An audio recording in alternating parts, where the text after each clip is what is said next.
Just saying. Salute to the broke boys. Yeah. Depends if they got that. Broke boys.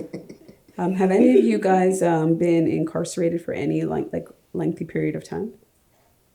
I wouldn't say lengthy, like in comparison to, like people that have, done real time. I haven't done real time, but yes, I've been incarcerated. I've done like mini time. All of my charge, I just got a pardon last year. Nice. Took me over a decade to get a fucking pardon. A little info about me is like I come from like a history, like I grew up on the streets like a baby. Like I was my daughter's age when I was on the streets. And so I was dealing with police and the police system at a very young age. So all my record was like fuckery because like I lived in poverty. I went to jail for stealing garbage because I didn't know what I was going to eat the next day. You know what I mean? Mm-hmm. Like that's the kind of bullshit. I had 3 charges of an assault of an officer on my record. And, I was the one that got beat black and blue. But I didn't do huge time, but I've definitely dealt with my fair share.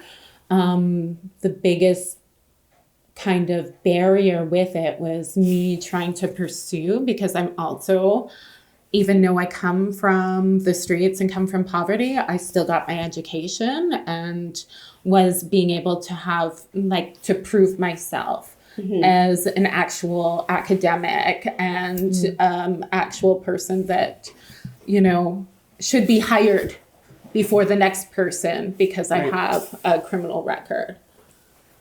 Yeah. So I've been arrested, but I haven't been incarcerated. I think that's the easiest and safest way to answer that question.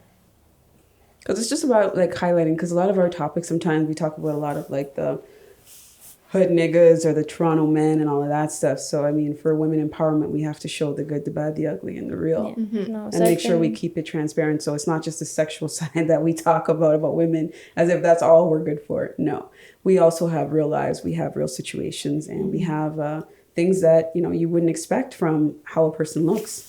And that's what makes it more real. And to our listeners, obviously you can't see, but definitely go on YouTube and you'll be able to see what everybody looks like, so you can actually put a face to the personality that you're hearing on the podcast. That just makes it more intriguing. Yeah. So as a positive role model in the community, do you feel you have to maintain a certain image, or are you indifferent to the opinions because of the type of work you're in? Because I know, Arlene, like you are very courageous, brave. You do the most in regards to activism stuff, but you still keep it sexual and still keep it feminine, right? Because you're just confident like that. So with Rachel, I know you're in a similar line of work in regards to, the system, society, dealing with recidivism, so people in and out, and just trying to, obviously promote putting their best foot forward. So because you're under so much scrutiny sometimes with being an example, do you still keep it kind of sexy a bit, I think? I think it's important to be your most authentic self. And even for me, I think that was something that I did struggle with a little bit, where I kept my personal page private. And then we had our keepsakes page, which my face is on quite regularly, was the sort of public, but I kept my personal page private because there was sort of that worry in terms of credibility, in terms of I'm having conversations with city council officials and someone's going to pull up my page and see this, that, and the other and be like, hold on. Oh, she's a real woman. Right? Oh, no. And it's funny because I had a conversation with some of my tribe sisters and they were like, no, like, this is who you are. This is your authentic self. And on my personal page, I've never had an issue in terms of the things that I've posted. But at the same time, I was still able to monitor who was seeing what. And so for me, one of the steps within my growth was being able to make my page public. The I don't give a fuck attitude. And be like, you know what? Fuck it. I'm just going to continue to be my true authentic self. But now I'm allowing everybody to see it. And I think that was a really big step. I actually just recently did that, like maybe a month or so ago, if that. But you're not soliciting, and this is where the fine line comes in, because as women, it's like we're so tested with our presentation and our personalities, and sexuality gets challenged on a simple picture. It's like, okay, if I post this, what are people going to think? I'm already past that I don't give a fuck type of stage, because if you look at my pictures, it is what it is, right? I'm posting all kind of stuff.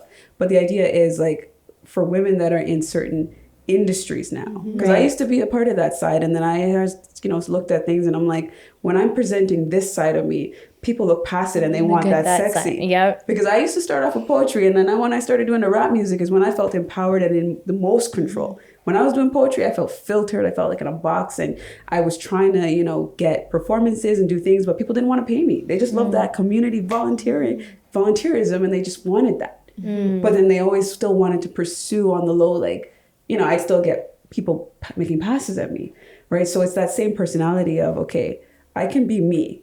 They're going to want this anyways. Do I give it to them in their face? Do I feed it to them on a silver platter? Or do I do what society wants me to do, repress that side, and then just somehow still give that insightfulness to the people that are looking at me that are going to want to see more anyways? Trust me. That was like one of the hardest things for me, because branching out into my private practice as like a mental health practitioner, but someone that also like has ass pics all over the internet, right? And like that mind fucked so many people. Like even my supervisor, like my logo for my business is me in booty shorts with a balaclava on, and tattooed as fuck. That's my authentic self. And just because I look this way doesn't mean that I can't be a sexual person, but also be a therapeutic person. Like, why do I have to compartmentalize? When they do it to you anyways, because the minute, think about it, like if you're a bodacious woman and you have features, the tighter the top or the more reserved, it doesn't hide the fact that you have big breasts or a big bum.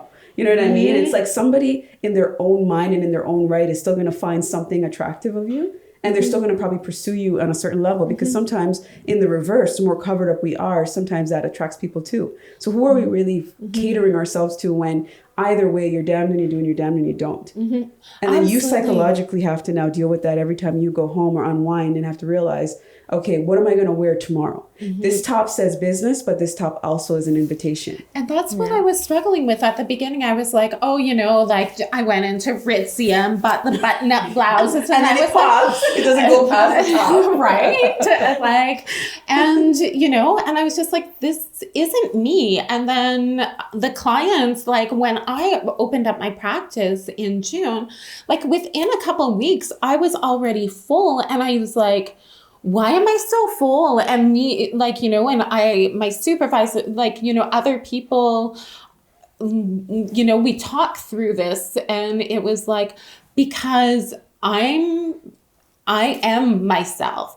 And so there is a niche of people that want mental health support and want therapy that don't feel like they want to go to see the nice, middle-aged white woman that, covered in tats, that doesn't have any life experiences, or there's this woman that like is authentic, talks about her, like, her criminal history, her life on the streets. And, I talk about my connection and my relationship with the sex industry. I talk about, I'm transparent. You're a mirror for them, right? That's what the reality is that when we're mirrors for people, we also see ourselves and they see us for who we are. I wouldn't have the people coming to me and, but at the same time, there's conservative bodies like the Ontario School of Social Work that oversees things that if they see my Instagram page, then like I'll have to defend myself in front of these conservative bodies because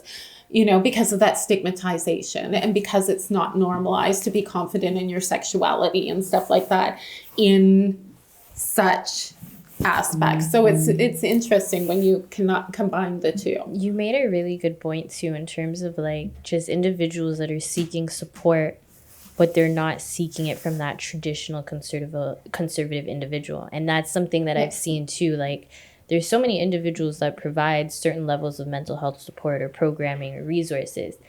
But if somebody can't relate to you, then you're not getting through.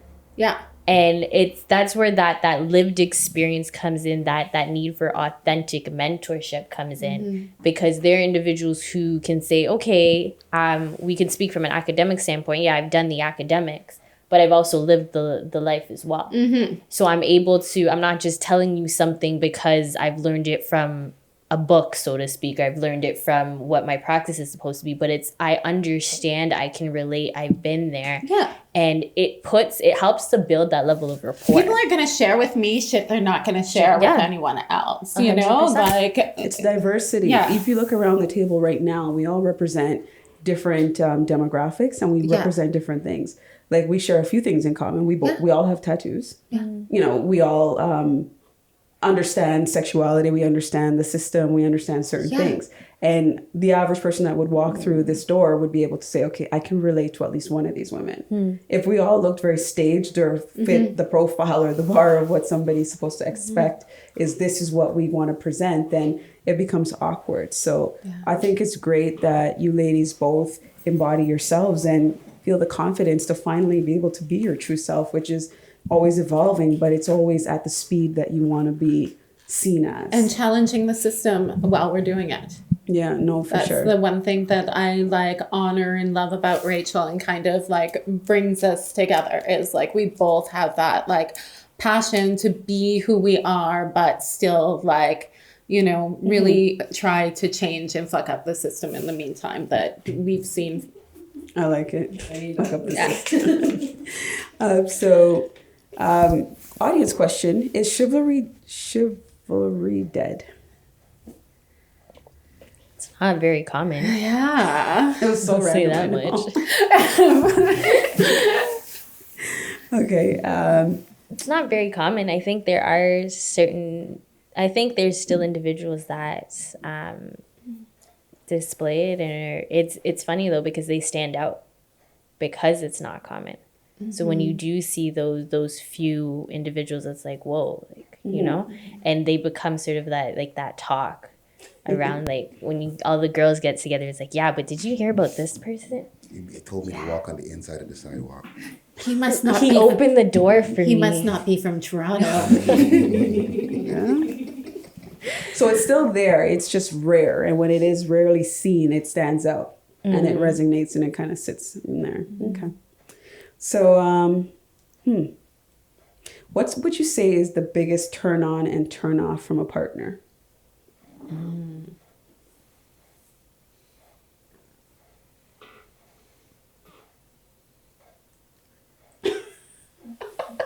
letting you go first.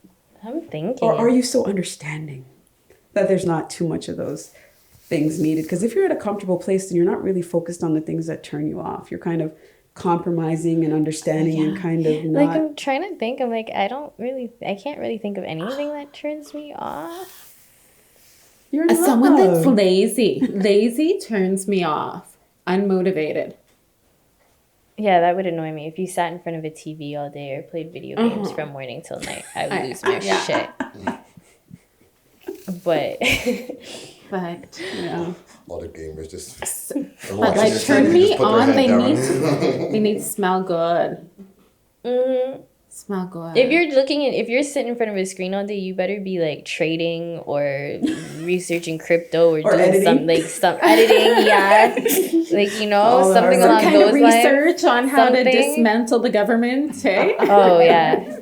Bring down the system. Bring down the prison walls. Yeah. I guess it might be more challenging for you because you have to kind of almost in a sense force yourself to appreciate what you do have whenever you are around somebody. Because I guess that applies to somebody who's more around somebody who's frequently like a live-in situation or casual dating, because you're not in a typical situation. So I guess we won't even ask you to answer this one because it doesn't make any sense.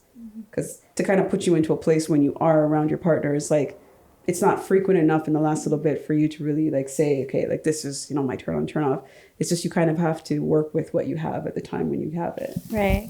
I would say like my biggest turn on honestly is like that willingness, like the family orientation, and not just family orientation, but just that willingness to help everyone. And he's known as that person who's always willing to help everybody. And it could be something as little as like, we go tobogganing and it's like, you got to make sure all the kids are like, have their toboggan. Like, it's like he's very like family oriented that way, but it could also be like inside, like everybody's like, yo, I can go to him and like, if I need this or that or this or whatever, like he's always willing, you know?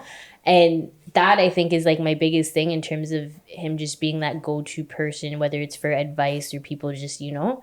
So I think that's, for me, is like, I like sitting back and just watching or listening.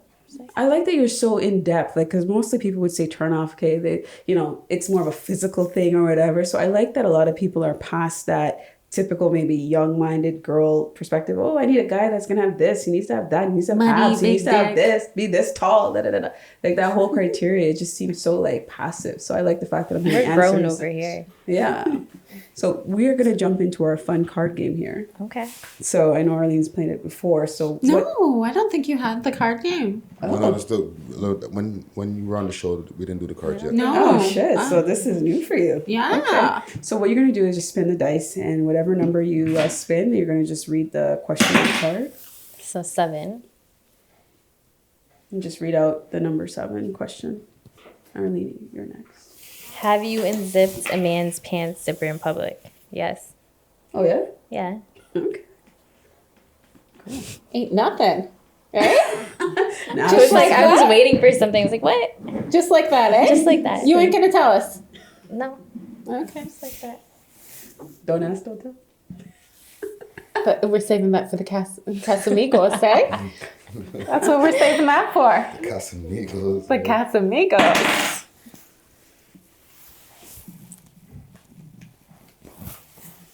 Nails were getting in the way. You don't read it first. Just read it out loud. So And you can pass if it doesn't random. Have you slid down a banister wearing a skirt but no panties? That just sounds painful. Yeah, I could just like my butt's not moving. I could just like see like I'm stuck. And like You have to be where like super wet or something to keep going sliding without any issues. like yeah, or like which thing are you move sliding the down? staircase or something, eh? I don't wear panties. Oh, so shit. there we go. No panties on Arlene Jane. Okay, so what you got? Have you had penetrative sex with 2 people at the same time? No. Because I was gonna be like, this is gonna be a fun Casamigos night. Getting all the dirt tonight. She's excited.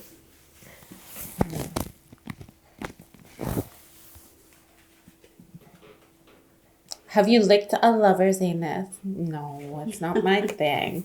But they can lick mine. Okay. What is that groceries? Oh, just got 8. Anxious for this question, eh? Fun.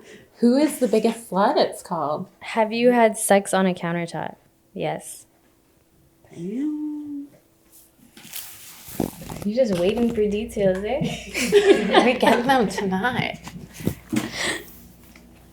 Oh, I didn't even roll it. Yeah, I know. I'm just jumping ahead here. Excited. Have you had sex at a campground? Yeah.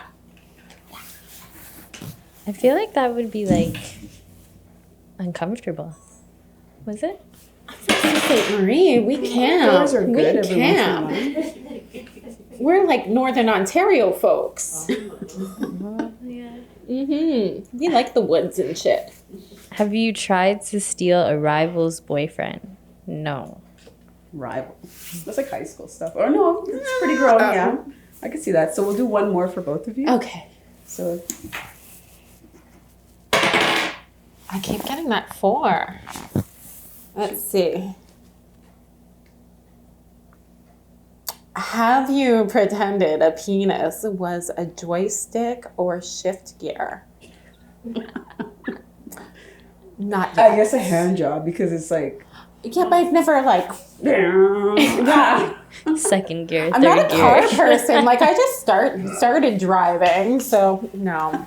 Didn't go ouch. Okay. Oh, this is the rules. Oh, okay. Have you asked a lover to bite your genitals during oral sex? No. You're what? To bite your genitals during oral Well, let's sex. just say vajayjay. Like nipple? Yeah, that's probably better. I've never asked for it to be done. New ideas. Do you get any? To answer questions? Yeah. I just ask them. Or I present them. Well, that's it for our question period. But I think our conversation was really good. I actually wanted to keep going, but we do got to cut for time. But I think that if people want to find out more about both of your initiatives, they should definitely follow on Instagram, send DMs, and get connected because you guys are really doing great work in the city and in the community. And as women, I always appreciate having ambitious women to, tap my hat? What? Take my... Tip my hat. Yes, there we go.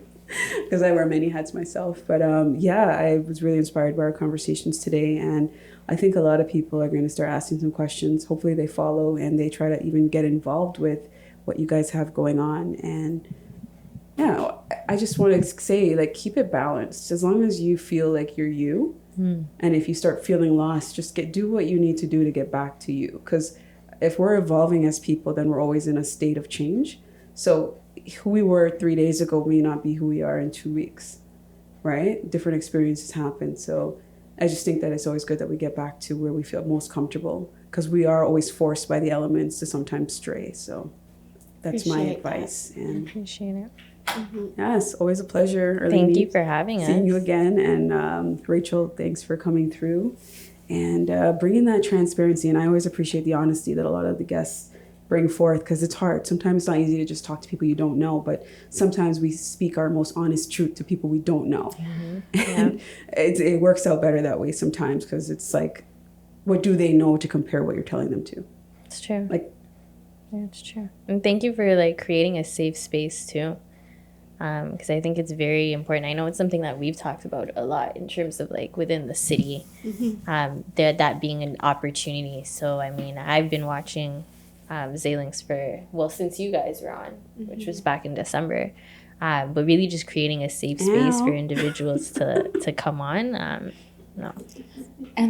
And like not just a safe space, like a space that really like challenges the norms in different ways. As much as you like don't dive into politics like Rachel and I may have, you do. You really challenge the norms in society and you're like targeting a lot of people that wouldn't listen to these conversations before, you know, like you're really reaching a lot of people that need to be reached. And like, thank you for that. thank you. Yeah, you're dope. Yay, Zalinks. Yeah, so we try to keep it real here on the show. We try to keep it transparent, and I think we do a really good job delivering that. Nothing is ever coached or pre-screened. I don't let any of the guests know any questions in advance for good reason because we bring the authenticity. Even if they try. Even if they try. It just goes down like that. But again, it's a safe space, and it's comfortable, and it's relaxing, and, you know, we can have our... beverages, we can keep it chill. And I mean, we're here to deliver a great experience. And that's all we want you to do is take away something you didn't learn or know before. So appreciate it, guys. Follow Zalinks on Instagram, Alizé Vlogs. I'm your host. Follow Friday Ricky Dred. Follow We Love Hip Hop Network, the umbrella company for all of this. Follow Arlene Jane on Instagram and follow Rachel XY. Razy. Oh, sorry. Yes, I don't know the last name, but Okay. Yeah, your profile. We'll have your handles on Instagram. Sorry, popping up on the screen and stuff. Yeah. I got a song for you to this out too. We did talk about Lil Duval earlier, so I'm gonna lead us out with his tune "Smile." I'm not gonna say the B word though. Let's go. With my volume.